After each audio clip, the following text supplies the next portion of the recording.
Frank Becker had always enjoyed the quiet solitude of his 100-year-old Victorian home, a piece of history nestled among the modern cookie-cutter houses that had sprung up around him.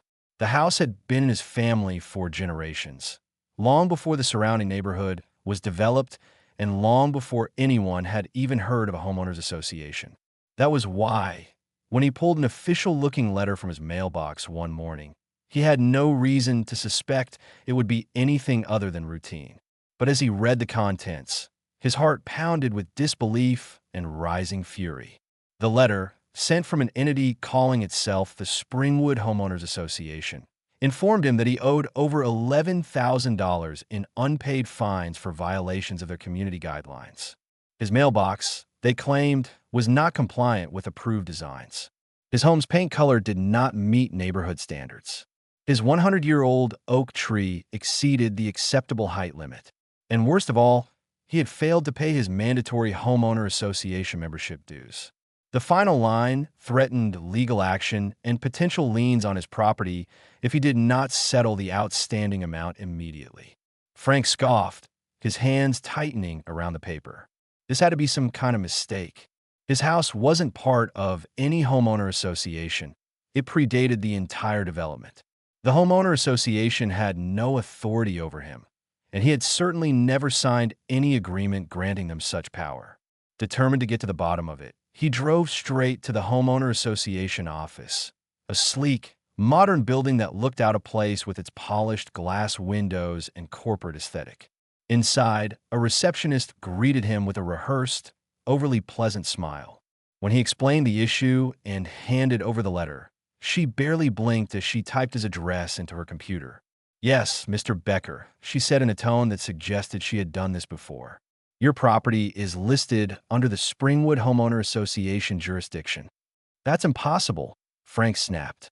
"I've lived here for decades. My house was here before this neighborhood even existed. I never agreed to join your homeowner association." The receptionist's expression remained neutral. "I understand, sir, but our records show that under a newly passed zoning amendment, your property now falls within our community boundaries. That means you are required to comply with our regulations and fee structure." Frank felt his blood pressure spike. "You can't just force me into your homeowner association. That's not how property law works." She offered a bland, well-practiced smile. "You'll need to speak with Mr. Dawson, our homeowner association president, if you wish to dispute the matter." Frank wasted no time pushing past her before she could offer to schedule an appointment. He stormed toward the glass panel office at the end of the hall, flinging the door open without knocking. Behind the desk sat a man in his 50s, dressed in a sharp navy suit, exuding the kind of smug authority that instantly set Frank on edge. The nameplate on the desk read, "Richard Dawson, Homeowner Association President." Dawson barely glanced up from the stack of papers he was reviewing. "Ah, Mr. Becker," he said smoothly. "I was expecting you." Frank didn't bother with pleasantries. He threw the letter onto the desk. "This is a mistake. My property is not part of your homeowner association." Dawson leaned back in his chair, lacing his fingers together. "I assure you, Mr. Becker, it is. The City Council approved the expansion of our jurisdiction last year. Your property now falls within our neighborhood regulations.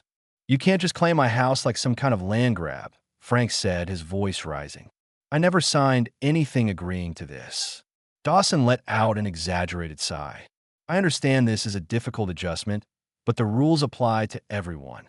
If you refuse to comply, we have the legal right to pursue enforcement measures. That includes placing liens on your property and, if necessary, foreclosure."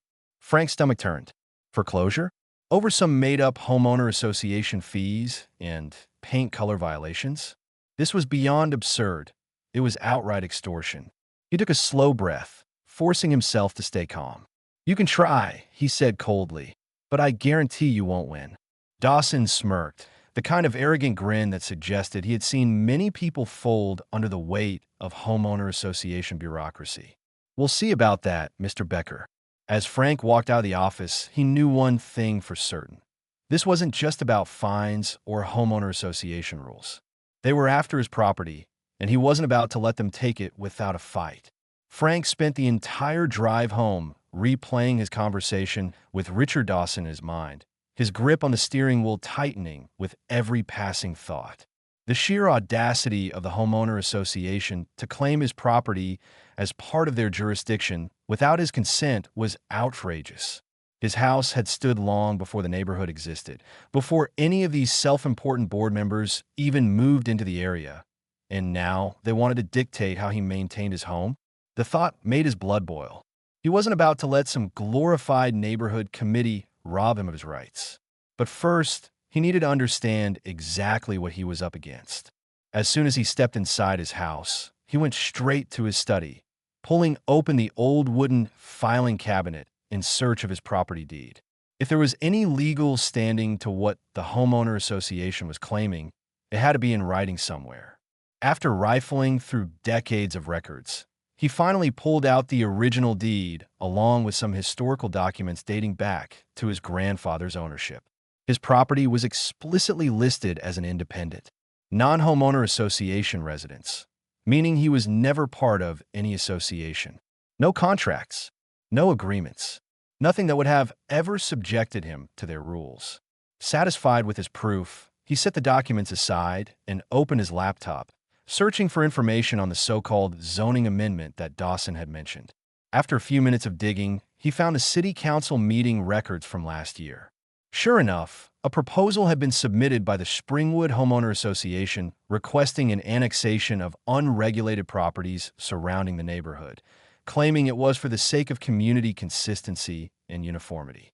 The request had been approved in a barely contested vote, slipping through unnoticed by anyone who wasn't actively watching for it. The wording was intentionally vague, making it seem as though it only applied to undeveloped land or properties that had previously expressed interest in joining the homeowner association. But in reality, it was a blatant overreach, and Frank had no doubt that it was a deliberate attempt to absorb homes like his into their control. His stomach twisted in anger. The entire thing had been orchestrated behind closed doors, pushed through quietly so that homeowners like him didn't have a chance to object. How many others had been affected? Were there other people in the same situation, blindsided by fines and demands they never agreed to? He needed to find out. Determined to get answers, he decided to pay a visit to his neighbors. Most of them had moved into Springwood long after the homeowner association had been established, but there were a few old-timers like him who had been around before the association existed. He started with Ruth Wilkins, an elderly woman who had lived 2 streets over for nearly 40 years. When he knocked on her door, she answered with a warm smile that quickly faded when he mentioned the homeowner association fines. "Oh, Frank, it's happening to you too?" she sighed, shaking her head. "Those vultures sent me a letter last month telling me I owed nearly $6,000 in back dues. Can you believe it? I never signed up for any of their nonsense." Frank's suspicion deepened. "And what did you do?" "I wrote them a letter telling them to get lost," she said firmly. "Then, a few weeks later, I got another notice saying they'd be pursuing legal action if I didn't comply. I tried calling the city, but all they said was that the amendment made it legal." She shook her head. "It's not right, Frank. They're trying to push us out." Frank felt a wave of determination wash over him. If Ruth was being targeted too, there was no doubt others were caught in the same trap. He spent the rest of the afternoon visiting every longtime homeowner in the area, and the stories were eerily similar. Letters demanding compliance, threats of liens, unexplained fines. Some had already caved, reluctantly paying the fines just to avoid a drawn-out battle. Others, like Ruth, were standing their ground but had no idea what to do next. By the time he got back home, Frank was more convinced than ever that this wasn't just about enforcing community standards. It was a deliberate scheme. The homeowner association was trying to absorb the last independent properties, likely in an attempt to increase their control and revenue. If they could get away with this, they could set a precedent for other homeowner associations to do the same, slowly eroding homeowners' rights under the guise of community improvement. He wasn't going to let that happen. Pulling out his phone, he called a local real estate attorney, someone who had experience dealing with homeowner association disputes. After explaining the situation, the lawyer, Daniel Reed, agreed to meet with him the next morning. He also suggested that Frank start gathering evidence, Every letter, every communication, every relevant document that could prove the homeowner association had overstepped its bounds. Frank spent the rest of the evening assembling his case, carefully organizing the records he had gathered. He printed out the city council meeting minutes, highlighting the vague wording of the zoning amendment.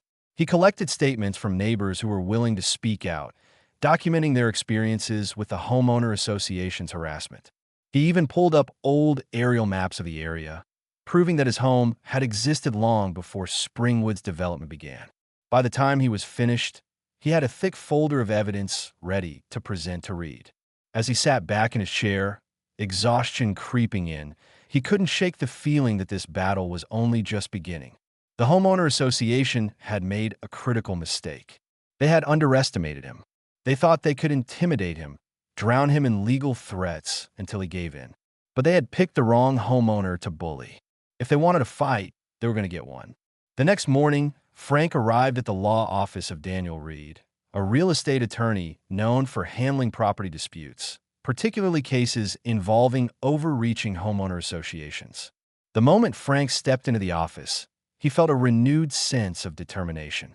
He wasn't just fighting for himself anymore. He was fighting for every homeowner the Springwood Homeowner Association had tried to strong-arm into compliance. After checking in with the receptionist, he was led to Reed's office, where the attorney greeted him with a firm handshake. Reed was in his early 40s, sharp-eyed and confident, the kind of lawyer who knew how to dismantle a case with precision. "Mr. Becker," Reed said, motioning for Frank to take a seat. "I've reviewed the summary you sent me last night. This homeowner association situation is more than just a nuisance. It's a blatant overreach. They're attempting to impose retroactive control over properties they have no legal claim to. You were right to push back." Frank nodded, placing the folder of evidence on the desk. "I've gathered everything I could: historical records, my property deed, even statements from neighbors who are also being targeted." Reed opened the folder and flipped through the documents, his brow furrowing. "Your property predates the homeowner association by decades. That alone makes their claims questionable. But what concerns me the most is this so-called zoning amendment." He pulled out a printout of the city council meeting minutes. It was passed quietly, with no notice to affected homeowners. "That's a major red flag." Frank leaned forward. "Can they actually enforce it? Do they have any legal standing?" Reed exhaled, tapping his fingers on the desk. "Technically, a city council can approve a homeowner association's request to expand its jurisdiction, but that doesn't automatically make the enforcement legal. A homeowner must still opt in or have an existing contractual obligation. You never signed anything. There's no historical agreement tying your property to the homeowner association." Frank clenched his jaw. "And if I refuse to pay?" Reed gave him a knowing smile. "Then they'll likely escalate. They'll send more letters, increase the fines, and eventually, they'll try to place a lien on your home. That's their endgame. They want to use the lien as leverage to either force payment or, in extreme cases, attempt foreclosure." Frank gritted his teeth. "They actually think they can take my house." "They can try," Reed said, "but if we get ahead of them, they won't succeed." He pulled out a legal pad and started jotting down notes. "Here's what we do. First, we send them a formal cease and desist letter making it clear that you dispute their claims. We'll cite the relevant property laws and demand they provide actual legal documentation proving their authority over your land, which, of course, they won't have." Frank nodded. "And if they ignore it, then we file a lawsuit," Reed said matter-of-factly. "Not just against the homeowner association, but against the city council for approving an amendment that violates your property rights. If we bring this into a courtroom, we put them in a position where they have to prove their authority over your home, which they won't be able to do. And if we get enough homeowners to join the suit, we could turn this into a class action case." A slow smile spread across Frank's face. "Huh, that's exactly what I was hoping to hear." Reed chuckled. "You've got a strong case, Mr. Becker. But homeowner associations don't go down without a fight. They'll throw every bureaucratic trick in the book at you. Are you ready for that?" Frank didn't hesitate. "I've been living in this house longer than that entire homeowner association has existed. If they want to fight, I'll give them one." Reed nodded in approval. "Then let's get started." Over the next few days, the battle lines were drawn. Reed drafted a cease and desist letter, which was sent via certified mail to the Springwood Homeowner Association's office. The letter formally disputed the Homeowner Association's authority over Frank's property and demanded they cease all collection attempts immediately. In addition, Frank and a few of his affected neighbors began organizing, sharing their experiences, and agreeing to join forces. Some were hesitant, fearing legal repercussions, but Frank reassured them this was a fight worth having. As expected, the Homeowner Association responded exactly as Reed had predicted. A week later, Frank received another letter, this time from the Homeowner Association's legal team.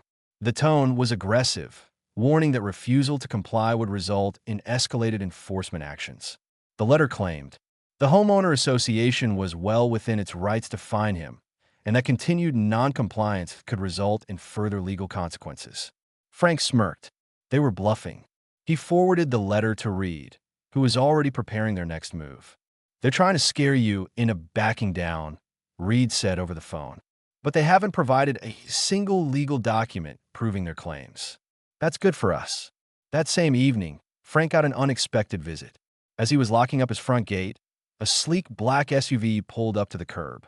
The driver's side door opened, and out stepped Richard Dawson. Frank crossed his arms. "Lost your way, Dawson." Dawson chuckled, but there was no humor in it. "Just thought I'd drop by, have a chat." Frank eyed him warily. "A chat or a threat?" Dawson smirked, stepping closer. "Come on, Frank. Do you really want to go through all this trouble? We both know where this is heading. Legal fees, court battles, stress. You're not getting any younger. Is it really worth it?" Frank's jaw tightened. "You tell me. Is it really worth it to come after my house when you know you don't have a legal leg to stand on?" Dawson's smile wavered. "Things would be easier if you just complied. We could even talk about a reduced fine." Frank scoffed. "So now you're negotiating?" "Thought your letter said this was non-negotiable." Dawson's expression darkened. "I'm giving you an opportunity, Becker. Take the deal, and this all goes away." Frank stepped closer, meeting his gaze head-on. "I'll see you in court." Dawson's lips pressed into a thin line. He took a step back, dusting off his suit jacket. "Your call. But don't say I didn't warn you." Without another word, he climbed back into his SUV and drove off. Frank watched the vehicle disappear down the street, his pulse steady. Let them come. He wasn't going anywhere. Frank barely had time to process Dawson's thinly veiled threat before the real battle began. Just as Reed had predicted, the Homeowner Association escalated its tactics almost immediately. The first sign of their retaliation came in the form of a notice taped to his front door.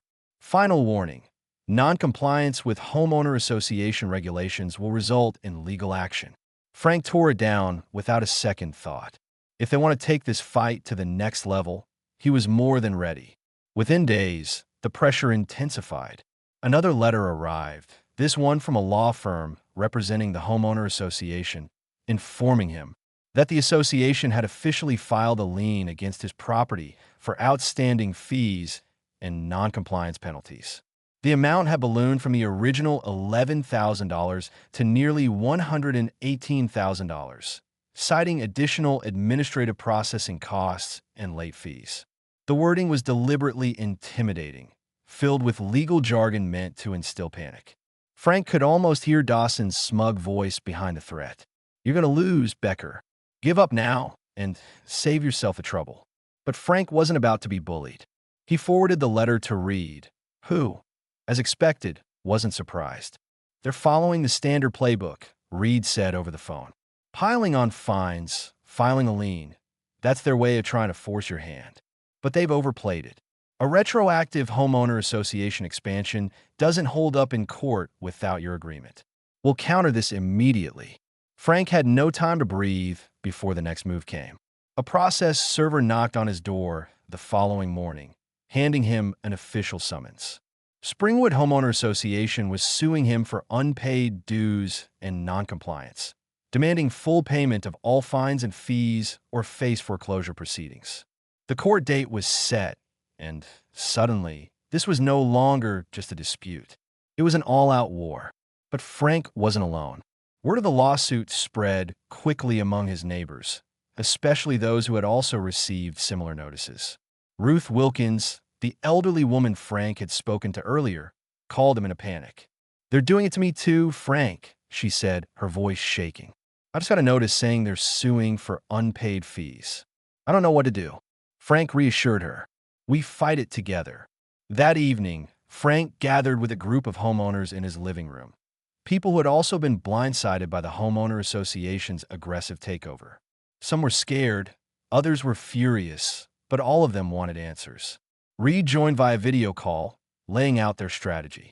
The homeowner association is banking on the fact that most of you will be too intimidated to fight back. But what they don't expect is for us to hit them harder than they hit us. This isn't just a lawsuit about unpaid fines. We're countersuing. A murmur rippled through the group. One of the younger homeowners, a man named Eric, asked, "Countersuing for what?" "Fraud, harassment, and wrongful lien placement," Reed said.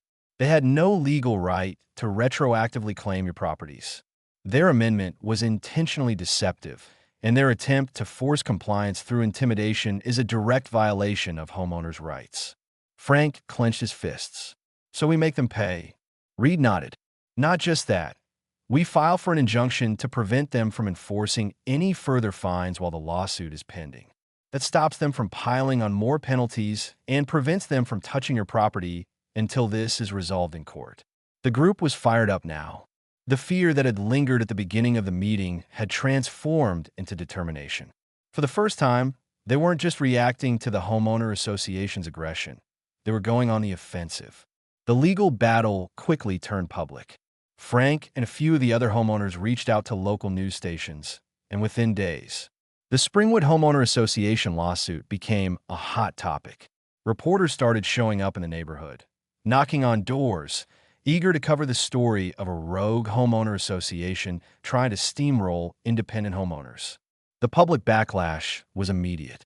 People across the city were outraged, calling out the homeowner association's predatory tactics.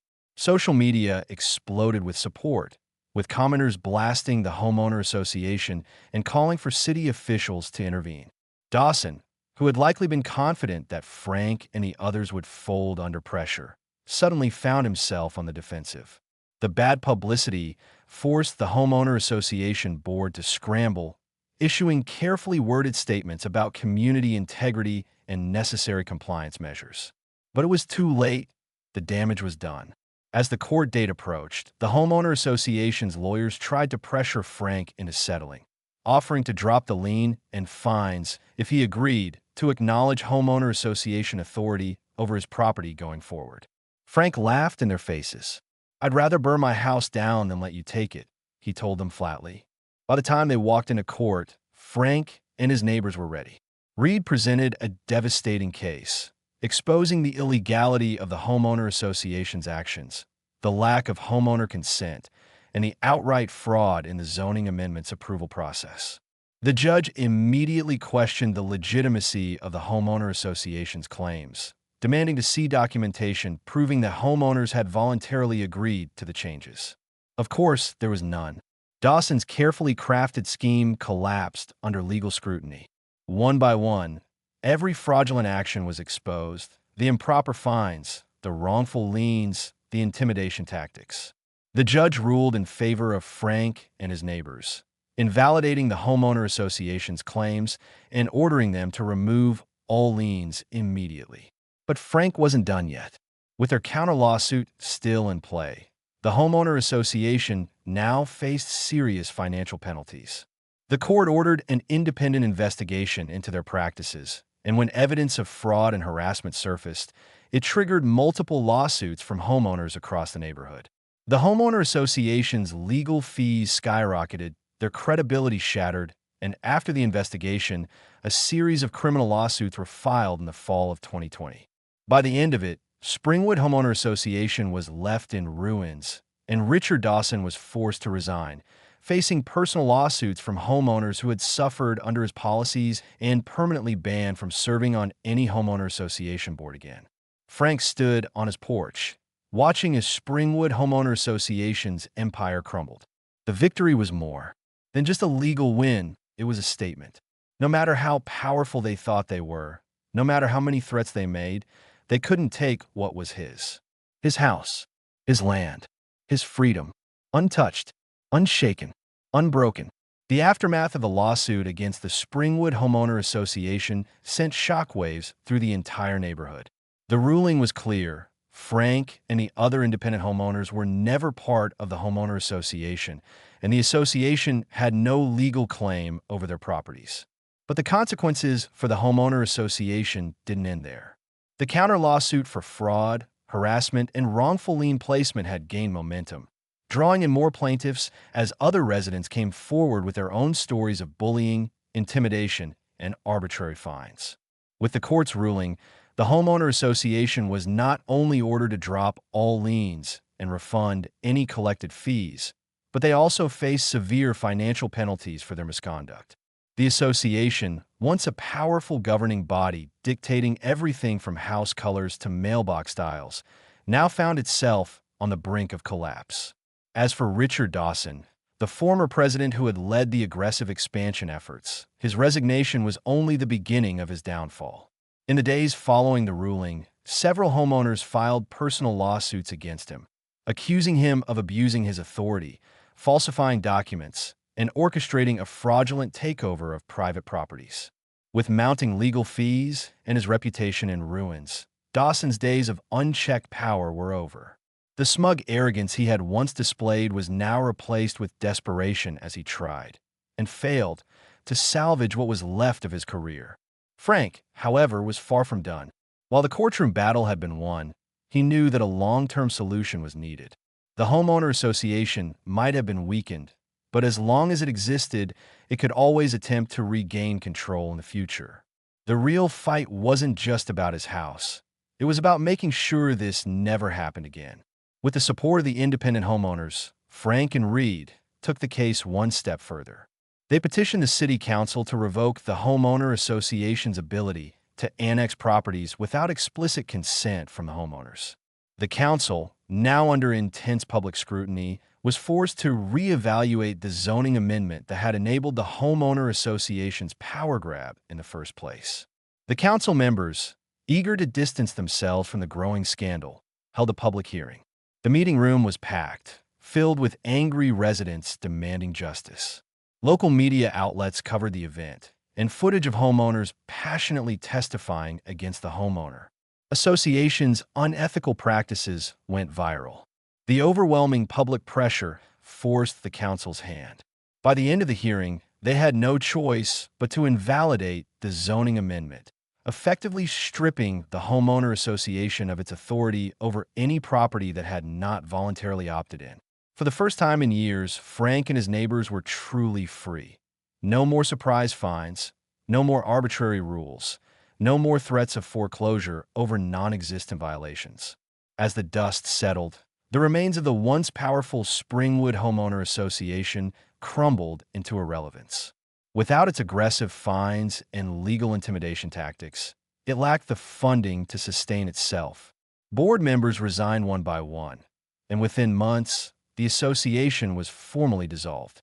Frank stood on his front porch the day the final announcement came through, sipping his coffee as he watched a group of workers remove the homeowner association signs from the neighborhood entrance. The oppressive force that had loomed over the community was finally gone, and he had been a major part of making that happen. His victory was more than personal. It was a warning to every other power-hungry homeowner association that thought they could bulldoze over homeowners without consequence. But Frank wasn't just satisfied with winning his battle. He wanted to make sure no one else would have to fight the same war. A few months after the homeowner association's collapse, Frank began working with a grassroots homeowners' rights group, using his case as an example of how to stand up to corrupt homeowner associations. He helped educate others on their legal rights, showing them how to spot homeowner association overreach and push back against unlawful policies. His story was even featured in a national news segment, where he spoke about the dangers of unchecked homeowner association power and the importance of knowing your property rights before signing anything. Life in the neighborhood returned to normal, but this time it was different. Homeowners no longer lived in fear of petty fines or board members peering over their fences, measuring grass lengths and paint colors. People took pride in their homes on their own terms, not because a set of arbitrary rules dictated how they should live. For Frank, finally there was peace. He had spent months fighting a battle he never asked for, but in the end, it had been worth every second. One evening, as he sat on his porch watching the sun set, Ruth Wilkins walked by, waving at him with a grateful smile. "You saved our homes, Frank," she said warmly, "and you made sure we won't ever have to fight this fight again." Frank chuckled, raising his coffee mug in a mock toast. "We saved our homes, Ruth. No one's ever going to take them from us again." The war was over. The homeowner association was gone. And his home, his family's legacy, would stand untouched for generations to come.